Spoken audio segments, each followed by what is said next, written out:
for people over 60 facing peripheral neuropathy symptoms. The resulting word count is approximately 3,800 words, expanded modestly from the original 3,700 plus. If you are over 60 and find yourself dealing with burning sensations in your feet, numb or tingling toes, feelings like electric shocks running through your limbs, persistent pins and needles, or noticeable problems with balance and steadiness, please know this. These experiences are not simply strange quirks or unavoidable parts of getting older. They arise from a biological internal environment in your body that has slowly shifted over many years, often so gradually that the changes went unnoticed until symptoms finally appeared. Far too many people receive the message that peripheral neuropathy is just the natural wearing out of nerves with age, comparable to an old machine gradually breaking down from long use. Some are told it is largely genetic, with little real hope for meaningful improvement. The common advice, whether spoken outright or merely implied, is to concentrate on managing discomfort as well as possible, while bracing for a slow but steady progression of the condition over time. What is so rarely explained clearly is that nerves do not decline in a random, unpredictable, or purely age-driven manner. They respond very directly to the chemical surroundings they live in, to the quality and consistency of their blood supply, and to the metabolic messages they receive day after day. When that internal environment turns persistently unfavorable or even hostile, the nerves gradually begin to struggle and show signs of distress. Importantly, the opposite is also true. Even modest improvements in that same environment can allow nerves to retain, or in many cases, regain, far more function and comfort than most conventional explanations suggest is possible. Peripheral neuropathy is not a single, stand-alone disease. Rather, it represents a recognizable pattern of damage that emerges when peripheral nerves, the long, branching pathways linking the brain and spinal cord to every distant part of the body, start to malfunction. These nerves carry essential signals for sensation, touch, temperature, pain, muscle movement and coordination, balance, and autonomic functions. Because they are exceptionally long and demand a constant, high level of energy to maintain proper signaling, they are especially sensitive to problems like unstable blood sugar, poor circulation, ongoing low-grade inflammation, and shortages of key nutrients. That sensitivity explains why symptoms almost always appear first, and often most intensely, in the feet and hands. These are the farthest points from the central heart pump and rely most heavily on the smallest, most delicate blood vessels for oxygen and nourishment. A vitally important fact to grasp is that nerve damage builds up quietly, silently, and over an extended period, frequently for years and sometimes for decades, before any clear, unmistakable symptoms show themselves. Throughout this prolonged, hidden phase, the nerves endure ongoing but invisible metabolic stress without sending obvious distress signals. Slowly but steadily, damage accumulates. Proteins inside the nerve fibers become structurally altered and less functional. The tiny feeding blood vessels stiffen and narrow. The protective myelin insulation thins progressively, and the electrical impulses traveling along the nerves lose speed, strength, or accuracy. For quite some time, the nervous system compensates impressively, masking these early issues so that everyday activities continue without obvious interruption. Only when the compensation finally becomes overwhelmed do unmistakable symptoms, burning pain, numbness, unsteadiness, emerge. By then, the underlying structural and functional changes are already quite advanced. This explains why neuropathy so often feels abrupt, shocking, and profoundly unjust, even though the reality is that it developed very slowly and methodically over a long period. In the majority of cases, a major driving force behind this gradual process is a class of damaging compounds called advanced glycation end products, commonly abbreviated as AGs. These form when excess glucose molecules bind permanently to proteins, fats, and other structures throughout the body. The binding itself is not benign. It fundamentally changes the shape, flexibility, and performance of the affected tissues. Once formed, AGs are extremely resistant to normal breakdown and clearance, so they accumulate steadily with the passing years. They particularly target tissues that rely on elasticity, accurate signaling, and an extensive network of fine capillaries, precisely the characteristics that make peripheral nerves one of their most frequent and severely affected victims. To appreciate why AGs exert such profound, widespread harm, it is helpful to consider the process at a molecular scale. Glucose is indispensable as the body's primary fuel, yet it is also a highly reactive molecule. When blood glucose remains elevated for prolonged periods, glucose has many more chances to react with proteins and other structures. Under unfavorable conditions, especially repeated or sustained high levels, these reactions create permanent, rigid, cross-linking bridges between molecules. The analogy often used is the way sugar hardens and caramelizes when heated on a stove. In the body, the same kind of reaction happens far more slowly and subtly, but the end effect is similar. Tissues lose suppleness, function less efficiently, and become far more susceptible to inflammation and additional injury. In the specific case of peripheral nerves, AGs inflict damage through a powerful triple mechanism that strikes several vital components simultaneously. First, they directly modify the nerve axons themselves, disrupting essential proteins needed for smooth, efficient transmission of electrical impulses. Second, they attack the myelin sheath, the critical fatty insulation that enables rapid, reliable signal conduction. When myelin is damaged or thinned, impulses slow, weaken, scatter, or distort. Third, and perhaps most devastating in the long term, AGs harm the microvascular network, the delicate capillaries that supply oxygen and nutrients directly to the nerve tissue. When these microvessels stiffen, narrow, or lose their capacity to dilate in response to demand, the nerves suffer chronic undernourishment and oxygen shortage, leading to progressive weakness and dysfunction. This multi-pronged assault accounts for the diverse yet consistent array of symptoms people describe.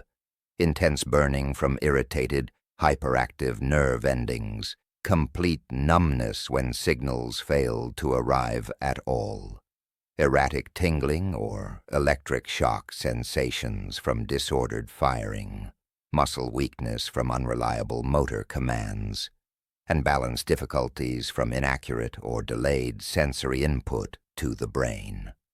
Though the precise mix and intensity of symptoms vary between individuals, the underlying biological pattern is remarkably similar across most cases. One detail frequently missed in routine medical discussions is that a standard fasting blood glucose test gives only a narrow, incomplete snapshot of the true situation. Many individuals with developing or established neuropathy are reassured that their glucose is normal because their fasting level falls within reference ranges. Yet a fasting reading reflects only the lowest daily point after many hours without food and completely misses the damaging post-meal peaks. The most significant contribution to age formation occurs during those after-eating periods, when glucose surges upward and remains elevated for extended hours.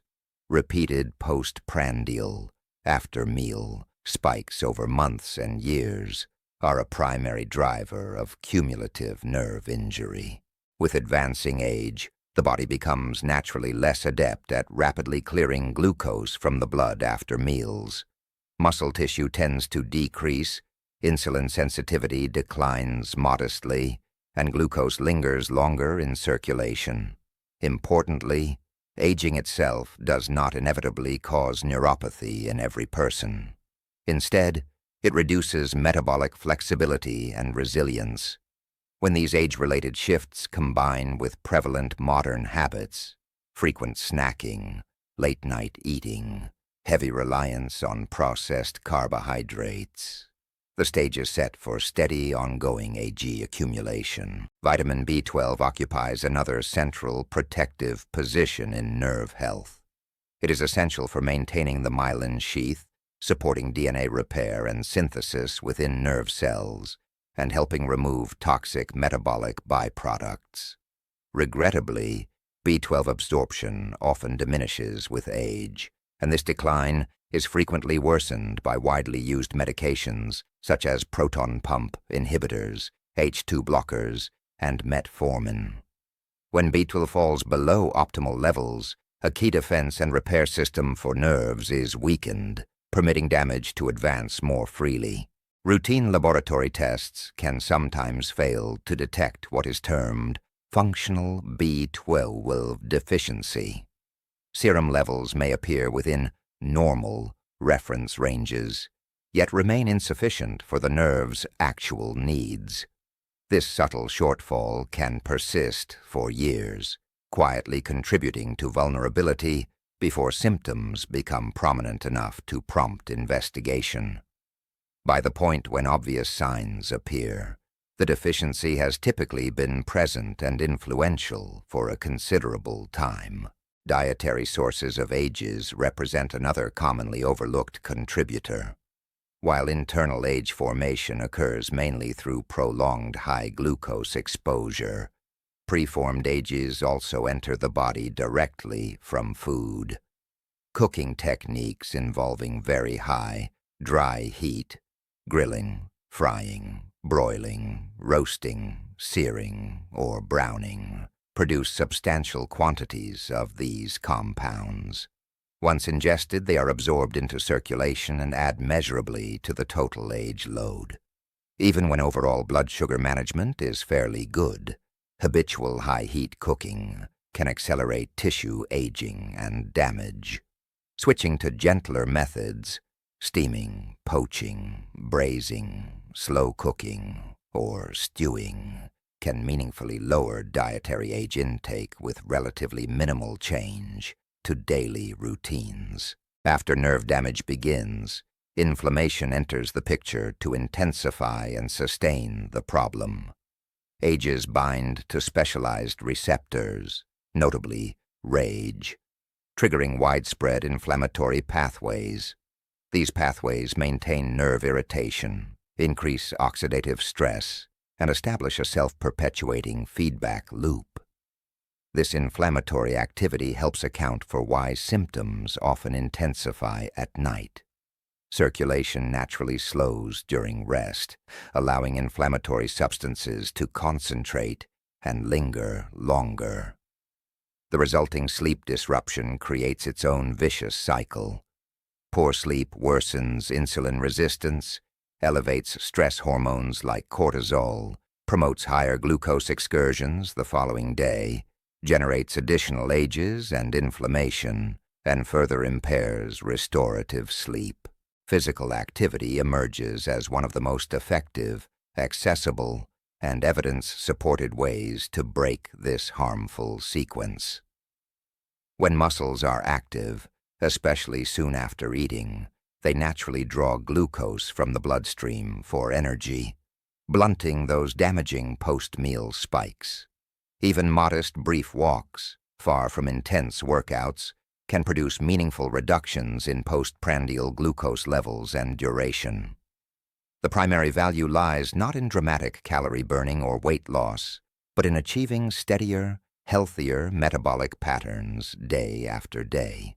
Regular movement also enhances blood flow to peripheral tissues, including the nerves, delivering more oxygen and nutrients while helping remove waste products. Preserving muscle mass plays a similarly crucial long-term role. As muscle tissue declines with age or inactivity, the body's capacity to store and handle glucose efficiently weakens.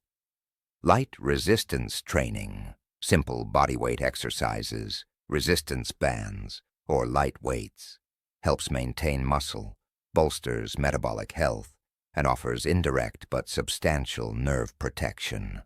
This benefit accumulates gradually and quietly, which is why it is so often underappreciated compared to quicker-acting interventions. Adequate hydration supports the entire system by keeping blood viscosity optimal and promoting good microcirculation. Even mild chronic dehydration thickens blood, slows flow through tiny vessels, and concentrates glucose, heightening risk. Many older adults experience a reduced sense of thirst and unintentionally drink less over time. Establishing a habit of regular, consistent fluid intake throughout the day is an easy, low-effort strategy that strengthens vascular support for nerve health.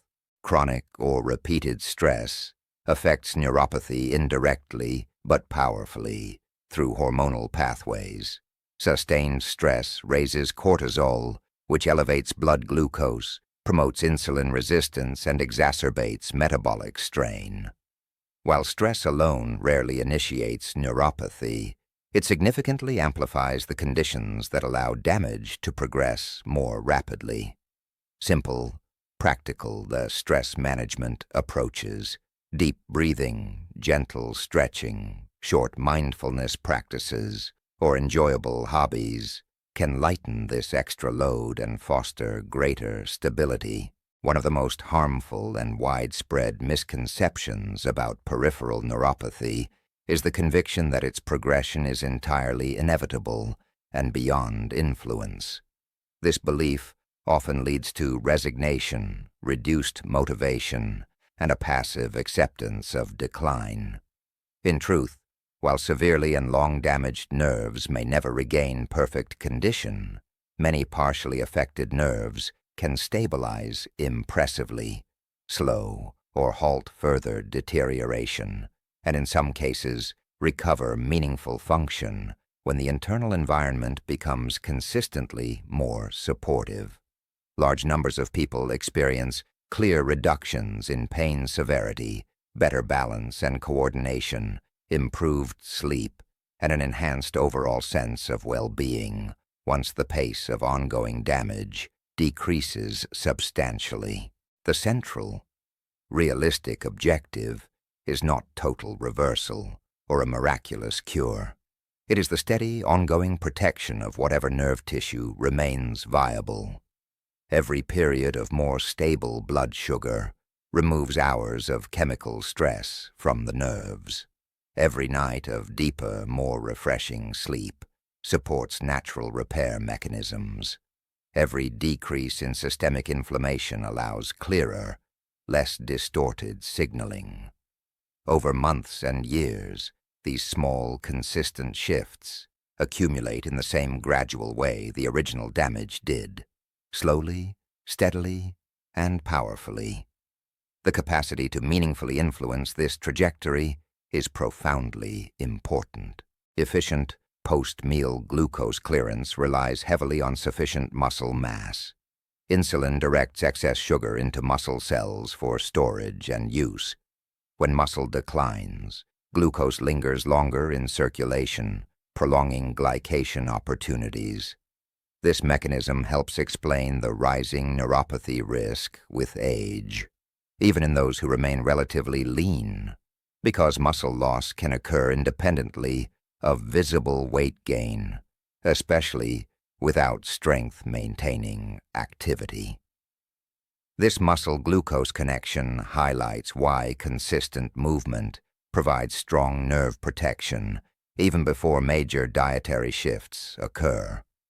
Regular short post-meal walks, for instance, meaningfully lower both the peak height and the duration of glucose elevations. Over months to years, this practice reduces cumulative age burden, eases inflammation, and improves microvascular flow to nerves, addressing root causes far more directly than symptom-focused treatments alone. The vascular network is equally central. Peripheral nerves depend on an elaborate web of tiny capillaries, highly vulnerable to glycation, oxidative stress, and stiffening. Ages reduce nitric oxide production, impair dilation, and cause chronic mild ischemia in distal tissues. Symptoms appear earliest in the feet, not due to inherent nerve fragility there, but because of simple distance from the heart and reliance on the most delicate vessels. This vascular factor also explains worsening in cold conditions or at night, when flow decreases further, and the long-lasting risk elevation from past smoking. Inflammation acts as a connecting thread throughout. Age receptor binding initiates cascades that amplify oxidative damage, impair cellular energy production, and deepen insulin resistance, creating a reinforcing loop that can accelerate symptom progression even without obvious external changes. Deep, restorative sleep is a cornerstone of recovery. During quality sleep, inflammation subsides, insulin sensitivity improves, and repair factors are released. Neuropathy-related sleep disruption shortens this window, undermining metabolic control and hastening damage. Modest sleep gains can therefore yield outsized benefits. Psychological and emotional aspects matter greatly, too. Chronic pain, worry about worsening, and fear of lost independence frequently lead to anxiety, low mood, or depression. These states further disrupt sleep, raise stress hormones, and sap motivation for healthy habits, forming another reinforcing cycle. Addressing this requires self-compassion, realistic expectations, and support from others rather than self-blame. Progress should be tracked over weeks and months, not day to day. Nerve adaptation is slow. Metabolic shifts take time to solidify. Normal ups and downs occur. Focusing on longer-term trends prevents discouragement and maintains realistic encouragement. In advanced cases, the focus shifts to preserving remaining function. Even halting or markedly slowing progression can transform daily independence. Less pain, better sleep, greater stability. These changes matter enormously, even without full sensation recovery. Aging also gradually impairs nerve muscle junctions. Motor nerves retract from some fibers, reducing responsiveness. Compensatory sprouting has limits. This contributes to declining coordination, higher fall risk, reduced activity, muscle loss, and worsening metabolism. A classic spiral that gentle, consistent movement helps interrupt. Key nutrients deserve attention. B12 deficiency can mimic or exacerbate neuropathy. Magnesium supports signaling and calm. Testing and guided correction of deficiencies can bolster resilience. Hydration directly influences microcirculation and blood thickness. Age-related thirst reduction increases risk. Steady intake helps maintain flow and nerve nourishment. The most empowering realization is this: neuropathy is a condition you live with. It does not define your entire identity. You continue to be a whole person with history, relationships, abilities, passions, and purpose. Holding this perspective prevents the condition from overshadowing life more than necessary. Early, regular attention to B vitamins, B12, B6, folate, especially past age 50 or with relevant medications, helps catch and correct issues before major impact. Appropriate correction supports myelin integrity and repair. Prevention is not about perfection or zero decline. It involves quietly accumulating protective habits year after year, flattening the slope of change so it remains gentle. Many in their 70s or 80s enjoy only mild, infrequent symptoms and good function because of decades of sustainable choices. Not extremes, but consistency. Nothing here is hidden, overly complex, or out of reach. It rests on long-established research in metabolism, glycation, inflammation, nerve biology, and aging. What has often been lacking is a clear, connected, compassionate explanation, tailored especially for those over 60 experiencing symptoms or caring for loved ones. Peripheral neuropathy need not stay a mysterious, terrifying, unstoppable sentence. At root, it is a delayed message. The internal milieu has drifted too far from balance for too long. The hopeful truth is that the same environment can usually be gently, persistently nudged back toward conditions that slow damage, encourage stability, and sometimes permit partial recovery in surviving nerves. You do not have to undo decades of change overnight or through upheaval. The requirement is simply to stop contributing to harm starting today, and to keep making that choice tomorrow and the next day and onward. Every hour of steadier glucose, every gentle post-meal walk, every better night of sleep, every small drop in inflammation is a meaningful vote for nerve preservation. Over months, years, and decades, those votes add up powerfully. They may not erase all prior damage, but they can transform the story, from inevitable decline to managed stability and real influence, from helplessness to grounded hope, from feeling powerless to recognizing genuine personal agency. That core shift, from nothing can be done to I can influence so much, is where the deepest, most enduring change begins. The most powerful and liberating truth to hold on to is this: peripheral neuropathy is a medical condition you are living with. It is not your entire identity. You remain a complete person with a unique history, valued relationships, personal strengths, interests, and hopes for the future. Keeping that larger perspective helps prevent the condition from dominating or defining your life, any more than is truly necessary. B vitamin status deserves early and regular attention, especially B12, B6, and folate, particularly after age 50 or when taking medications that interfere with absorption, metformin, acid blockers, etc. Routine monitoring and appropriate correction through diet, sublingual forms, or injections when medically indicated help preserve myelin and reinforce the body's repair mechanisms.